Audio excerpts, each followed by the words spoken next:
다윗은 하나님의 궤 앞에서 기쁨에 겨워 뛰놀며 춤을 추었습니다. 다윗을 이렇게 기쁨에 주체할 수 없게 만든 것은 다름 아닌 하나님이셨습니다. 하나님은 그분의 자녀들에게 복 주시기 원하고 끊임없이 사랑하시는 분이십니다. 여호와의 언약궤가 드디어 다윗의 성으로 들어올 때 다윗은 너무나 기쁜 마음으로 뛰며 춤을 추었습니다.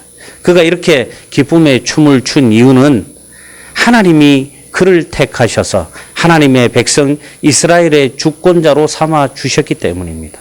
다윗은 다윗 자신에게 베풀어 주신 하나님의 은혜에 너무나 감사해서 그는 그 기쁨을 감추지 못해 하나님의 언약궤가 다윗의 성으로 들어올 때 뛰놀며 어린아이처럼 춤을 추며 기뻐했습니다. 사실 다윗은 인간적인 기준으로 보면 전혀 이스라엘의 왕으로 적합한 사람이 아니었습니다. 다윗의 집안은 사울에 비해서 경제적으로도 너무나 부족했고 또 사울에 비해서 외모도 그렇고 무엇 하나 사울보다 나을 것이 하나도 없는 사람이었습니다. 세상적인 시간으로 봤을 때는 너무나 비교되는 그런 사람이었지만 다윗의 유년과 청년 시절은 집안의 일을 도와서 양을 치는 일을 했으며 왕이 되기 전에는 형들에게 블레셋과 엘라 골짜기에서 대치 중일 때 안부를 묻는 심부름이 나는 그저 그런 막내 아들일 뿐이었습니다. 더군다나 다윗은 이새의 8 아들 중에서 막내였습니다. 전통적으로 장자권을 중요시 여기는 이스라엘에서 왕이 될 수 있는 그런 상황이 전혀 아니었던 것입니다. 그러나 하나님께서는 하나님을 향한 다윗의 신앙과 그의 중심을 보시고 일찍이 사울의 불순종에 하관한 하나님께서 내가 사울을 왕으로 세운 것을 후회하노니 그가 돌이켜서 나를 따르지 아니하며 내 명령을 행하지 아니하였음이니라 이렇게 한탄하시면서 그를 이스라엘의 왕으로 세운 것을 후회하시면서 다윗을 새로운 왕으로 기름 부으셨습니다. 이렇게 우여곡절 끝에 유다와 이스라엘의 통합 왕이 되어서 하나님의 언약궤의 다윗성의 안치를 통한 하나님의 임재에 다윗은 너무 기뻐서 춤을 추었던 것입니다. 하나님의 언약궤는 엘리 당시 아벡 전투에서 블레셋에게 빼앗겼다가 반환되어서 바알 레유다 곧 기럇 여림의 아비나답의 집에 70년 동안 방치되어 있었습니다. 이런 하나님의 언약궤를 오늘 예루살렘으로 옮겨서 다윗성에 드디어 안치를 하게 된 것입니다. 다윗의 입장에서는 하나님의 언약궤가 지금 다윗성으로 자신이 원하는 그곳에 하나님의 언약궤를 안치시켰을 때 얼마나 의미가 있고 기쁜 일이었겠습니까? 또한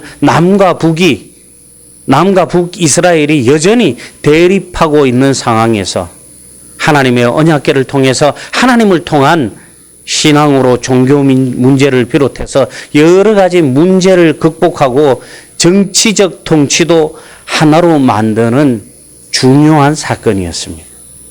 하나님을 진심으로 경외했던 다윗은 하나님의 언약궤를 통해서 신앙을 바로 세우고 하나님과 함께 하기를 원했습니다. 오늘날로 말하자면 우리가 죄인으로 하나님의 진노와 형벌을 받아야 했지만 예수님을 믿게 하셔서 우리를 구원하셨다는 것입니다. 그래서 우리는 하나님의 자녀요 하나님의 백성이 된 것입니다. 사랑하는 성도 여러분, 하나님의 자녀가 된 것에 대해서 전심으로 기뻐하시기 바랍니다. 다윗은 언약궤가 들어올 때 그가 이스라엘의 왕이었지만 하나님 앞에 전심으로 힘있게 빙빙 돌면서 기쁘게 춤을 추었습니다. 자신이 받은 구원으로 인해서 하나님 앞에서 기뻐하며 춤추며 찬양하시기 바랍니다.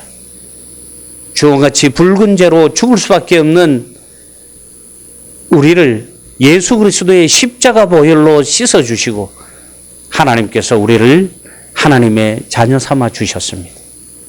하나님은 구원의 복을 주시고 우리를 자녀 삼아 주셨을 뿐 아니라 항상 우리 가운데 임재하십니다. 다윗이 정한 자리에 하나님의 궤를 두었을 때 하나님이 이스라엘 백성 가운데 임재하셔서 함께 하셨습니다. 하나님은 우리가 우리의 죄를 대속하신 길이요 진리이신 예수님을 믿고 우리가 그 예수님께 순종할 때 성령으로 우리 가운데 오시는 것입니다. 그리고 이렇게 오신 하나님은 언제나 우리와 함께 하십니다. 다윗이 백성을 축복하고 떡과 고기를 모든 백성에게 나눠준 것처럼 하나님은 우리 가운데 임재하셔서 하나님의 자녀들에게 하나님께서 주시는 큰 기쁨과 풍성한 복을 누리게 하십니다. 다윗은 언약궤를 운반할 때 그가 마음 먹은 대로 하지 못하고 실패한 후에 하나님의 방법으로 언약궤를 옮김으로 성공적으로 언약궤를 다윗성에 안치하게 됩니다. 그런 언약궤의 입성에 왕이 친히 나와 기뻐하며 춤추었는데 그의 아내 미갈은 이런 상황을 세상적인 시각으로 비판을 합니다. 20절 말씀에 다윗이 자기 가족에게 축복하러 돌아오며 사울의 딸 미갈이 나와서 다윗을 맞으며 이르되 이스라엘 왕이 오늘 어떻게 영화로우신지 방탕한 자가 염치 없이 자기의 몸을 드러내는 것처럼 오늘 그의 신복의 계집종의 눈앞에서 몸을 드러내셨도다 하니 어떻게 한 나라의 왕이 이렇게 천박스럽게 품위 없이 백성들 앞에서 그렇게 했느냐 이렇게 미갈은 다윗을 업신여깁니다. 사랑하는 성도 여러분, 아무리 내가 왕이고 이 세상에서 잘 나가는 사람이라고 할지라도 하나님 앞에서 우리 모두는 그저 자녀일 뿐인 것입니다. 내가 세상에서 어떤 일을 하고 내가 세상에서 얼마만큼 가지고 있나 이것이 중요한 것이 아니라 내가 하나님 앞에 여전히 하나님의 자녀로서의 삶을 살아가고 있다는 것입니다. 여러분, 아버지가 오랫동안 객지에 계시다가 만약에 70년 만에 집으로 오셨는데 자신의 사회적 위치 때문에 나도 이제 나이 먹을 만큼 먹어서 밖에 나가지 못하고 방 안에서 품위 있게 아버지를 기다리는 자녀는 이 세상에 없습니다. 21절 말씀에 그가 내 아버지와 그의 온 집을 버리시고 나를 택하사 나를 여호와의 백성 이스라엘의 주권자로 삼으셨으니 내가 여호와 앞에서 뛰놀리라. 내가 이보다 더 낮아져서 스스로 천하게 보일지라도 내가 말한 바 계집종에게는 내가 높임을 받으리라 한지라. 다윗이 미갈이 자신을 업신여기며 핀잔 주는 그 말에 이렇게 대답을 했습니다. 내가 하나님 앞에서 지금보다 더 낮아질지라도 계집종 즉 세상의 모든 사람들 나의 백성들에게는 내가 높임을 받을 것이다. 내가 하나님 앞에서는 하염없이 낮은 자일지 모르지만 세상 사람들에게서는 내가 높임을 받을 수 있다라는 것입니다. 하나님 앞에 겸손함으로 낮아지고 영광 드리며 찬송하시기 바랍니다. 하나님 앞에 낮아짐으로 경배하시기 바랍니다. 우리가 낮아질 때 하나님이 더 높아지고 세상이 우리를 높여볼 것입니다. 하나님은 우리에게 구원의 복을 주시고 하나님의 백성 삼아 주시며 하나님의 나라의 기쁨과 복락을 누리게 하셨습니다. 그러나 이 은혜를 얻지 못한 자가 오늘 성경 본문에도 나옵니다. 오늘 본문에서 하나님 앞에 순전함으로 마중하고 춤추며 기뻐하는 다윗을 업신 여기는 자였습니다. 누구입니까? 미갈과 같이 마음이 교만한 자인 것입니다. 미갈은 춤추는 다윗을 업신 여겼습니다.